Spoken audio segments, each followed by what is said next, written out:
Bajka o labudu, Desanka Maksimović. Živela je na vrhu planine mala Snežana, kraljica zime.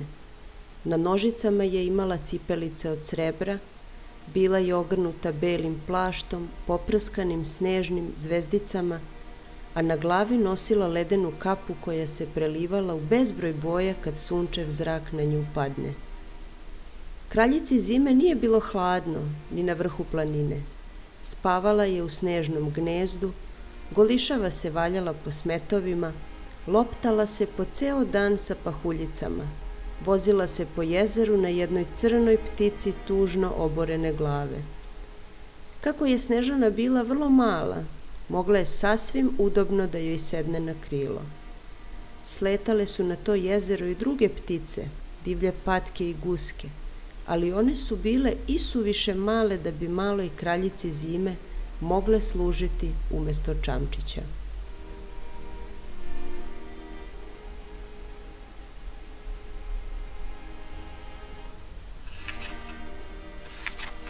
Često je Snežana mislila zašto li je crna ptičica tužna, zašto uvek obara glavu, pa je jednom upita: "Moj crni čamčiću, zašto si uvek toliko tužan?"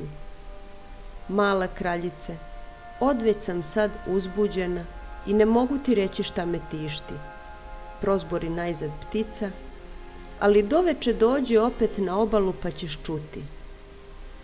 Celoga dana Snežana je bila nemirna, jedva čekajući da padne noć. Kad se smrklo, otišla je na obalu jezera gde je crna ptica već čekala.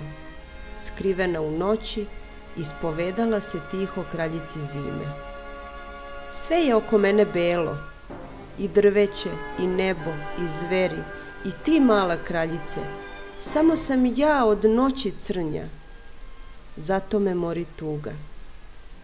Čuvši to, Snežana radosno reče: "Kad ti je to jedina nevolja, čamčiću, ne brini, učinit ću da postaneš i ti beo. Zaplovi noćas na sredinu jezera i čekaj."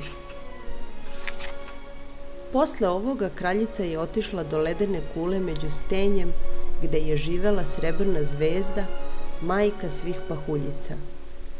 Mogla joj je zapovediti, ali srebrna zvezda je bila vrlo stara, pa je Snežana zbog toga umiljato zamoli: "Dobra srebrna zvezdo, ti koja si još mojoj majici odeću tkala, pošalji noćas na pticu što stoji sred jezera jato pahuljica i pokri njima zauvek njeno crno perje. Učini da se sutra probudi sva bela, kao sneg moga prestola." Tako je molila Snežana, a crna ptica je uzdrhtalo čekala nasred jezera. Kad bi oko ponoći, san savlada pticu. Ona položi glavu na krilo i ostade tako nepomična. A istoga časa pade jato pahuljica i svuje zaveja, te u trenu postade bela kao sneg na prestolu kraljice zime. Ujutru Snežana opazi da vodom plovi beli labud, prvi na svetu.